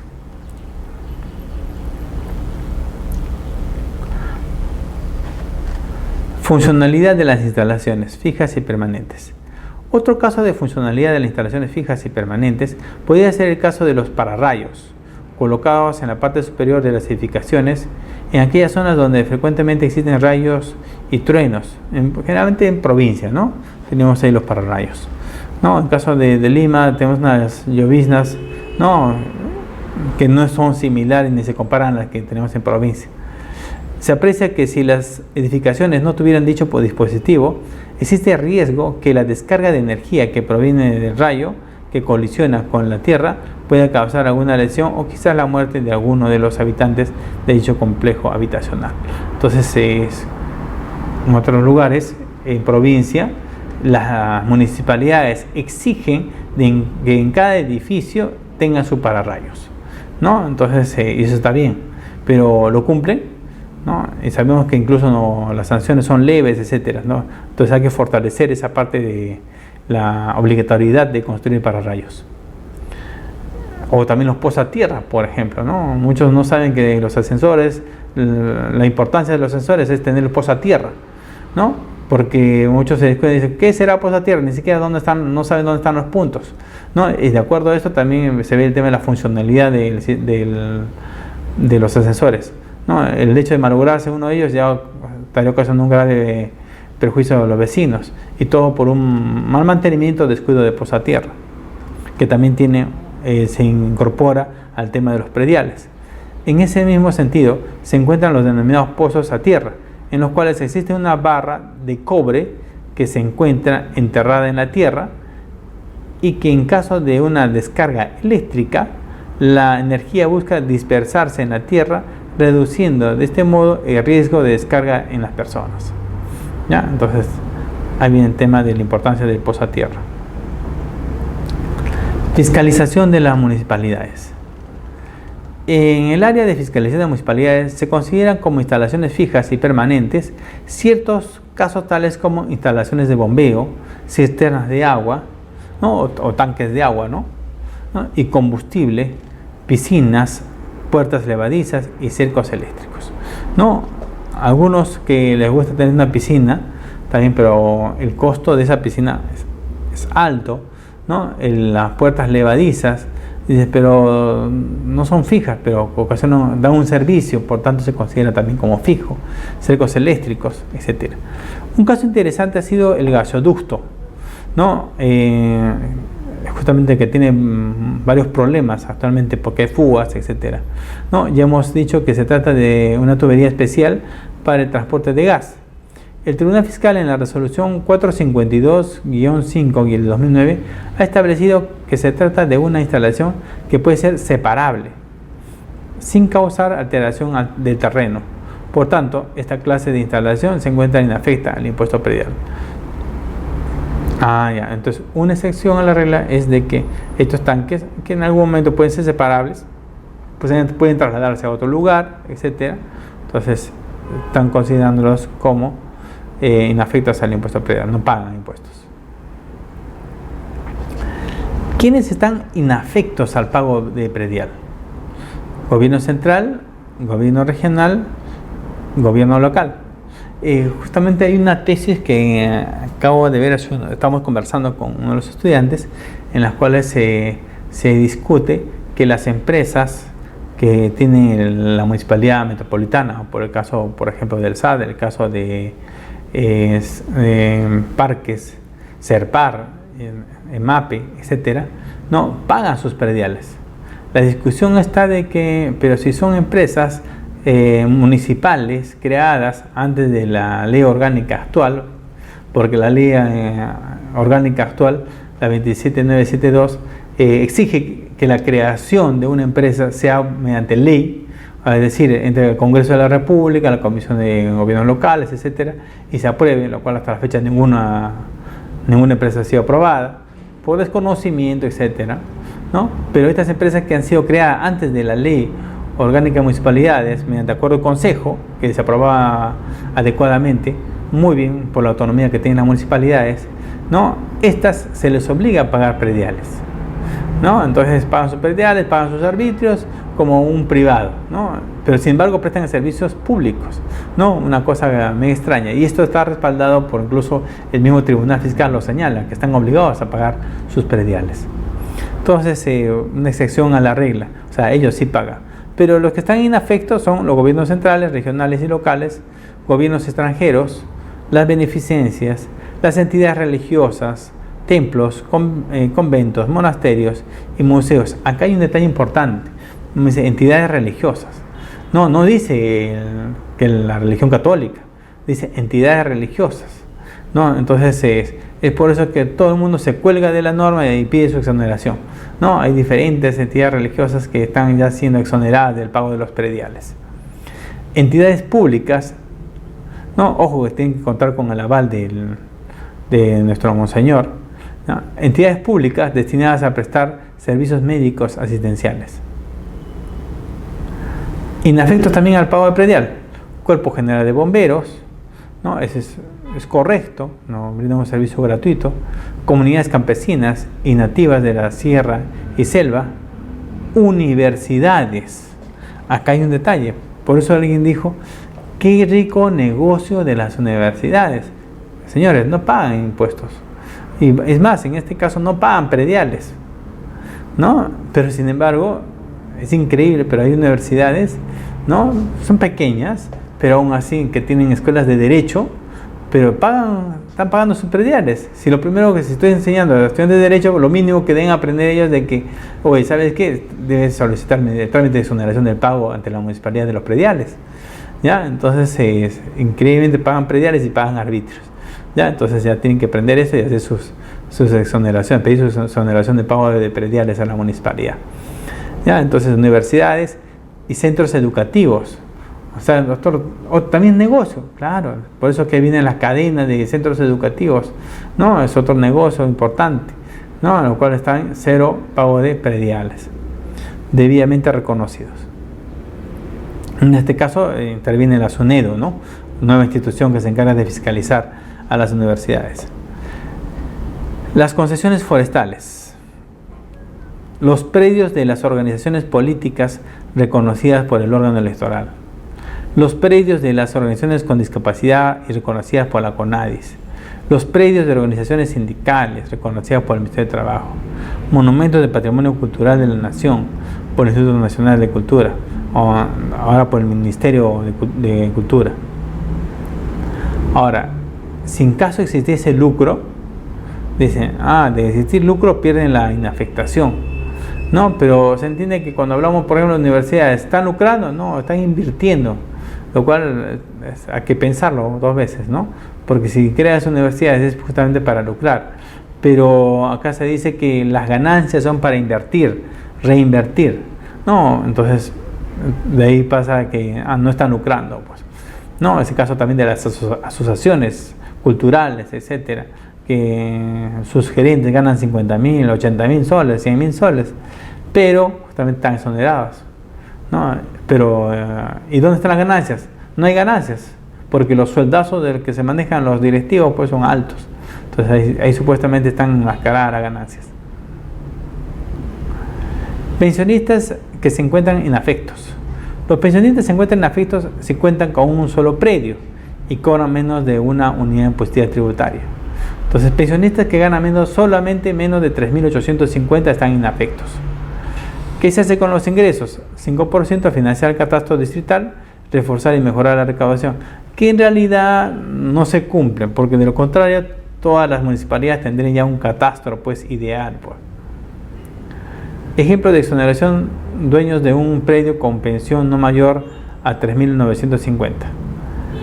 Además, las personas que sean dueñas de solamente una propiedad en cualquier distrito y además solo vivan de recibir una pensión no mayor, ¿no?, a una unidad impositiva tributaria, 3.950, podrán ser exoneradas del pago del impuesto predial.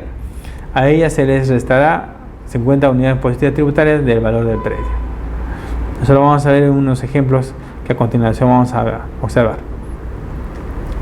Para eso deberán tramitar la exoneración ante la municipalidad correspondiente presentando las últimas boletas de pago, de pensión, de jubilación, resolución directoral emitida por la AFP o por la ONP, copias de documento de identidad y algún recibo de agua y luz o teléfono.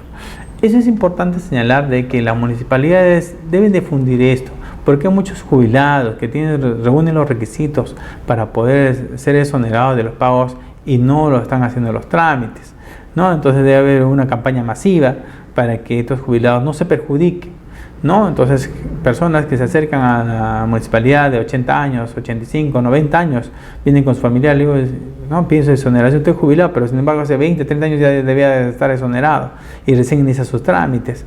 Entonces, ¿cómo hacerlo retroactivo? No se puede, solamente a partir de la presentación de sus documentos hacia adelante, ¿no? Entonces, a veces es lamentable, pero el desconocimiento ocasiona estos problemas y todavía se les embarga sus cuentas, etcétera.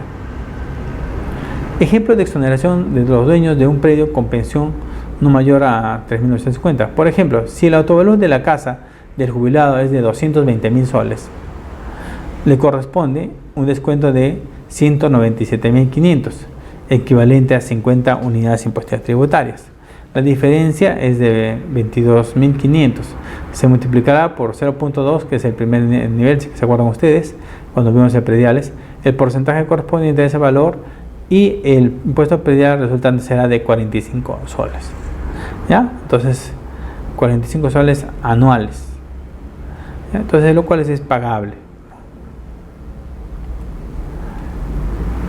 Como el impuesto es sobre el predio, mientras el propietario del inmueble, ¿no?, sea un pensionista, se mantendrá ese descuento, aunque la vivienda puede ser visitada o habitada con regularidad por personas, por ejemplo, sus hijos, que se cuenta con ellos, etcétera, ¿no?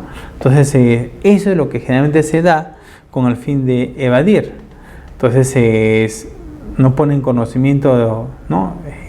Hay casas pues donde viven 10, 20 personas y justamente el jubilado pues es el que asume todo, pero como los pagos son mínimos, ¿no? Entonces solamente esperan que fallezca para recién ahí hacerse la repartición y se olvidan de que tienen que pagar sus impuestos, ¿no? Y es más, y se olvidan de presentar la sucesión intestada, porque también al momento que esta fallece tienen que presentar su sucesión intestada y lo hacen después de muchos años de que esta persona ha fallecido, ¿no? Hasta es más, cumplen con pagar los impuestos, nunca comunican de que esta persona jubilada por la cual se le exoneró el pago, ¿no?, había fallecido, ¿no? Entonces, cuando se hace una fiscalización, etcétera, recién se ve a la luz de que esta persona ya había fallecido, por tanto hace mucho tiempo debió quitar ese beneficio, ¿no?, de pago, de tal forma que los herederos, la sucesión intestada, cumplan con pagar los montos reales que le corresponde pagar de los predios,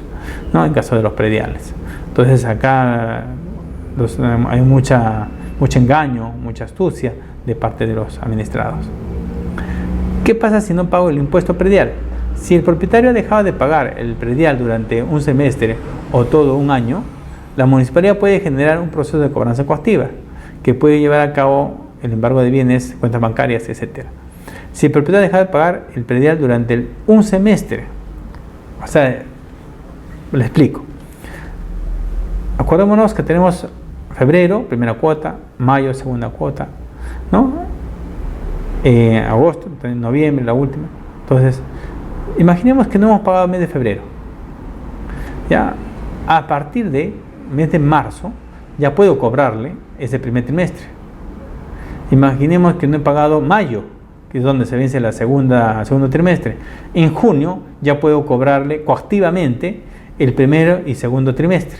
Por eso muchos dicen, no, yo siempre pagaba al año. Mentira, pues, ¿no? Entonces, la norma señala que los pagos pueden llevarse a cabo, ¿no? Las cobranzas pueden llevarse a cabo al mes siguiente de haber vencido el semestre. No, haberse dejado de pagar el trimestre, ¿no? Entonces, hay que tener mucho cuidado ahí. Entonces la cobranza coactiva no es una cosa seria y te pueden embargar.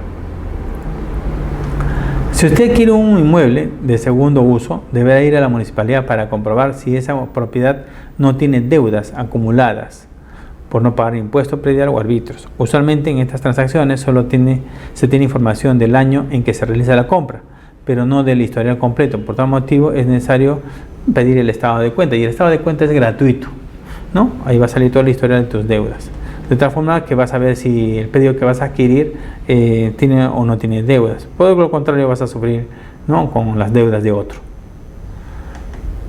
¿Qué hacer al momento de comprar una propiedad? En la municipalidad debe declarar su predio para que se dé de baja al antiguo dueño, y a partir de entonces sea usted el nuevo sujeto tributario. Ya, como hablamos al inicio, tú vas a ser el nuevo sujeto tributario, pero a partir, ¿no?, de arbitrios a partir del mes siguiente, pero a partir de los prediales a partir del 1 de enero del año siguiente, 2017 en este caso. Si se compra una propiedad nueva o usada, recién se pagará el impuesto predial a partir del siguiente año, ¿no? Entonces, de acuerdo, conversamos. Plazo para declarar el predio.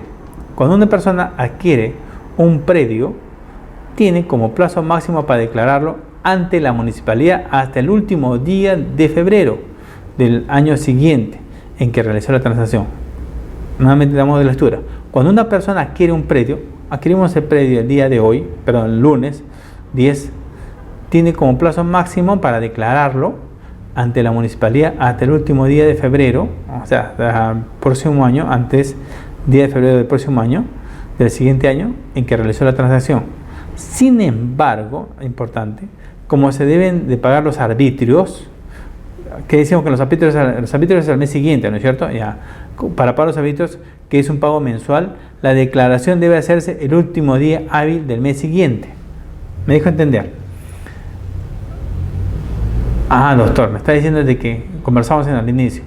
Para arbitrios yo cumplo al mes siguiente, ¿no? Estábamos 10 de octubre, ¿no? Estamos hablando a fines de noviembre, ¿no?, que ya voy a hacer, que me van a notificar los nuevos valores a mi nombre para que yo pague los arbitrios.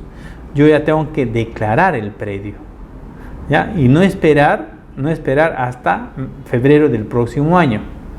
Nuevamente reitero, ¿por qué? Porque como nuevo propietario yo tengo obligaciones a partir del mes siguiente para el tema de los arbitrios, pero como nuevo propietario para el tema de prediales a partir de febrero del próximo año. Entonces, para que yo pueda pagar mis impuestos, tranquilamente voy y declaro, ¿no? Declaro mi predio. De tal forma hago dos cosas: declaro mi predio y ya inmediatamente me van a notificar para que yo pueda pagar mis arbitrios. Los nuevos propietarios deben cumplir con los siguientes requisitos para no incurrir en faltas que pueden ser sancionadas por la municipalidad. Cambios: si una persona amplía o mejora su vivienda pero no declara los cambios, incurrirá en una falta sancionada con una multa tributaria. Ahora, esas multas tributarias acuérdense que inmediatamente se trasladan a coactivo en caso de no impugnarlas o no reclamarlas. Cada vez que haya mejoras, extensiones de áreas o cambios notorios, etc. Yo hago alguna modificación, mi predio, tengo que comunicarle a la municipalidad, pedir una autorización y asimismo dejar una constancia en la declaración. De lo contrario, me van a pagar o colocar una multa. Los nuevos propietarios deben cumplir con los siguientes requisitos para no incurrir en las faltas que pueden ser sancionadas por la municipalidad. Pagos. Las personas naturales y jurídicas que al inicio de cada año sean propietarias de un predio están obligadas a pagar el impuesto sin importar si lo ocupan o no, o si existe una construcción o solo se trata de un terreno. No hay descuentos por cumplir a tiempo con el pago de este impuesto. Si se tiene más de un predio en un mismo distrito, no se puede elegir pagar solo lo que corresponde a cada uno de ellos, sino se debe cumplir con la totalidad de las deudas. ¿Dónde y cómo presento la declaración jurada? En la municipalidad, generalmente estas declaraciones se presentan en rentas, ¿no? Exhibición y copia del documento de entidad, de propietario, exhibición del último recibo de agua y luz, en caso de representación del poder específico, etcétera, la exhibición y copia del documento sustentario de la adquisición. En este caso puede ser una minuta, puede ser una escritura. Si no declaro, ¿qué pasa? Si no ha presentado su declaración jurada dentro de los plazos establecidos, será pasible de una imposición de una multa tributaria, cuyos montos varían entre el 20 y 100% de la unidad impositiva tributaria. ¿Qué hace el vendedor? ¿Qué hace el vendedor? Otorga la baja. Muy bien, lo que conversamos inicialmente. El vendedor da la baja y el comprador otorga la alta. De no hacerse esto, como indicamos, tenemos acá dos propietarios.